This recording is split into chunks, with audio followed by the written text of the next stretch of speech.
Welcome back. Today we're going to do a quick one on the NiceHCK F1 Pro. So this one's been out for a little while, and you've probably already got a good look at these blue shells, the nice design, F1 Pro on the side, nice metal build. And as I said, this one's been out for a little while, so we're not going to spend a ton of time looking at the shells, looking at the 2-core cable, the box, the case. I think these are all things that have been around for a little bit. And sometimes I get to review sets that have been around for a little while, and you think that they come across as better than how they reviewed at launch. Sometimes maybe not as much. And sometimes they sound exactly like I thought they were going to sound, and that's where I would put F1 Pro. So what is it? I would say it's exactly how people described it back then. It's kind of a less expensive planar that still sounds planar, and that has pros and cons. I think the good part of that is they are speedy technical drivers, very articulate sounding, like a planar should be. Kind of as you would expect on a planar driver, it sounds exactly like you are expecting. And then not as good. It still has a bright lean tilt to it. Typical formula that leans into planar timbre, that slightly bright, and mid-bass is slightly lean, right? This is kind of going back to the first generation of planars. That's kind of a sound that was around at that time, and this one inherits a little bit of that. And the sound I was just talking about, it's really in the line of Timeless and S12 and S12 Pro. That technical gang of planars, and they were just slightly bright but detailed sets. F1 Pro is right there. It does really great detail, but it is slightly bright. But it comes in at a price that is slightly less expensive. So, you're getting a lot of what people talked about originally with sets like S12 Pro, but you're getting it at a lower cost. And that was sort of what was attractive about F1 Pro. And for me, I'll say that, so the measurement of my set is in the red. So my bass looked a little bit lower than Timmy's. Timmy's S12 Pro and F1 Pro measured pretty much the same bass curve. If you were put it in front of me and listened to it, I would have said that it's actually closer to mine. It's actually lighter in bass and a little bit brighter in the treble. And his shows exactly the same in the treble area. It's just slightly above S12 Pro, and I would kind of agree with that. I think there's just a slight little boost to it. It's just slightly brighter, and this kind of leans into that brighter sound. And on mine, I would say that the bass is probably somewhere in between the two, and that gives it a little bit brighter here and a little bit less bassy, and that comes across as apparently a little bit brighter and lighter in weight as well. So I think that's the gist of it. I think that's not far from how people described it back then when it was released. And I do think the bass, I think the level is okay, and whether it's my level or Timmy's level, I think that is an okay level. But the brighter treble, that slight boost to it, it sounds a little bit less present. The impact takes on a little bit flatter, a little bit shallower sound. And again, that kind of leans into the planar sounding like planars and a planar sounding bass. So, yeah, I think it's okay. Maybe not my favorite bass shell for a planar, but we'll kind of take a look at how to adjust that a little bit later. So the mids, again, tune lighter in weight, which will be appealing to some. It has a very lightweight, fast, speedy, technical sound to it. But I wouldn't say it's vocal-centric either. I think it sounds a little bit smaller and more distant than it should be in the vocals. I'm not exactly sure what they did there to make it sound like that. It doesn't quite sound like S12 in that respect.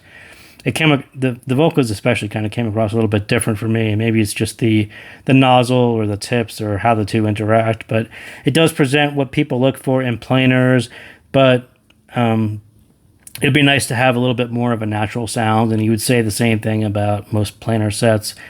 Similar planar sets using the same style of driver, they all have kind of that planar lean to it. And the treble, again, this one doesn't really dominate. There's a slight boost to it, and I think they actually did that quite well. Just kind of a slight little tick up in the boost, and you pair that with the bass, and it gives the mids a lighter and weight sound. And again, that's going to be very appealing to some people. For the treble, it works similarly to other planars. They'll have that kind of little brighter, little lean to it. And again, you're getting a very similar sound, just at a lower price point. So again, this is going to be the planar that sounds like other planars who have a similar sound signature, and this one is done kind of along the same lines of that. And stage will be the same exact thing. You get kind of nice space because you get a lot of treble, just a bit flatter because it's a little bit brighter, as you would expect, and you see in other planars as well. So if you want to take a shot at EQing these, and you should EQ these because like all planars, they are very good at taking EQ, and you should actually give it a shot. So why would you want to do it to the F1 Pro? The driver is quite nice. Like I said, this is either the same driver or very similar to other drivers that are in different sets. It measures very similar to other sets, so not a surprise that the driver is very nice. But it can sound a little bit more natural. It should sound a little bit more fuller, a little bit more impactful. This EQ will need a little bit more volume to get past that distant mids. Like I said, I'm not sure exactly what they did in the mids, why they set back a little bit further than I was expecting. But if you turn up the volume, they tend to come a little bit more forward. And since I'm lowering the treble a little bit, you will need a little bit more volume to bring them forward as well. My foobar settings say to tick up the sub bass up 1 dB, mid bass up about 3, kind of cut across, and then drop the treble about 1 dB. And that's the gist of what this EQ setting is telling you to do. And on the sub bass, if you've watched any of these after shows, I usually tend to tick down the sub bass because it tends to bloat and cloud the stage. It does not on F1 Pro. And F1 Pro is kind of the opposite. You can add 1 dB, you can add 2 dB. Again, very nice driver. There's enough treble there to kind of cut through any kind of sub bass, and this one doesn't bloat up at all. So feel free to tick up the sub bass. I just went up 1 dB. You can probably handle more, but it definitely sounds more fun if you tick it up a little bit. And again, I will say that maybe mine is just a little bit lower than Timmy's and some other people's, and maybe that's why it sounds right, just increasing mine. But yeah, I ended up measuring it after I did the EQ, and it was kind of funny the way it all ended up. But yeah, I would definitely EQ up the sub bass about 1 dB just for fun. The mid bass, again, this driver can handle about a 3 dB bump to it, and that will sound surprisingly impactful. Again, this driver is similar to other drivers that you've heard in other planar sets that sound more impactful. Just increase the mid bass, and that will actually get the impactfulness of the bass back, kind of similar to other sets.